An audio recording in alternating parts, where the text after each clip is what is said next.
Last week, the U.S. Federal Reserve cut the benchmark federal funds rate by half percentage point from 4.75% to 5% in that range. And joining us this morning to explain what that means for you is Zach Levesque with North Point Bank. Good morning, Zach. Good morning. So we're just talking about this before we came on, but truly tell our viewers, what does this mean right now? So I love that you said federal funds rate, because a lot of people think that the Fed just arbitrarily lowered interest rates and mortgage rates.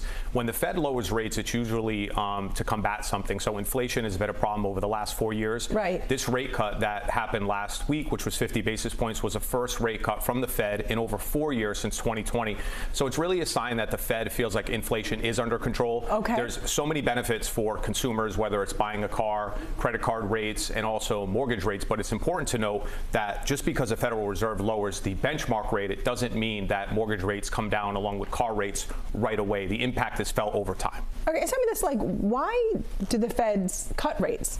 Why does that happen? Well, it's the Fed controls monetary policy for the U.S., so it's really important that they monitor the cost of goods and services. So the Fed has been watching really the CPI, which is Consumer Price Index, which tracks the prices of goods and services across the U.S., and it tracks inflation. Right. Since COVID, inflation has been really running rampant, and it's been at a 5 to 6% pace. Their goal is to get it down to 2%, which we're not at yet. But the important thing to note is the Fed, as of last week, has reversed policy. Okay. So their long-term plan is to lower rates, which is going to help everybody really in the country. Which will be great. It'll be great for people buying homes as well, because we expect mortgage rates to come down pretty aggressively in the next 12 months. Which is something that I know so many people are talking about right now. I was out with girlfriends the other night. One of them wants to buy a home. She was talking about that. So let's talk about inventory then and rates in 2025. I know that, obviously it's projections, but what are you seeing? What are you feeling? So we're seeing inventory go up slightly over the last 3 to 4 months. And historically, inventory in Rhode Island for single families listed is in the 3,000 to 4,000 range.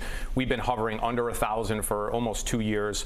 The last time I checked last week, we had about 1,200 single families listed. So although there is an uptick, there's certainly not enough inventory to satisfy buyer demand. Right. And a lot of people expect that we'll have this inventory issue for a while.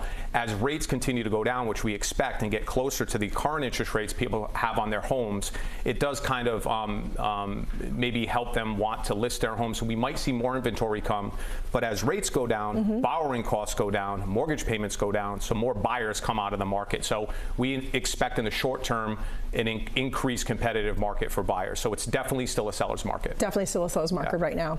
I don't know how you keep up with all this stuff. I was just saying to Zach, I don't know how he does this. MSNBC 24/7 on my TV. Really. I mean, honestly, you have your wealth of knowledge. So thanks so much for coming in. Of course. So important to hear these things. And you can learn more about how this Federal Reserve update with North Point Bank right over at roadshow.com.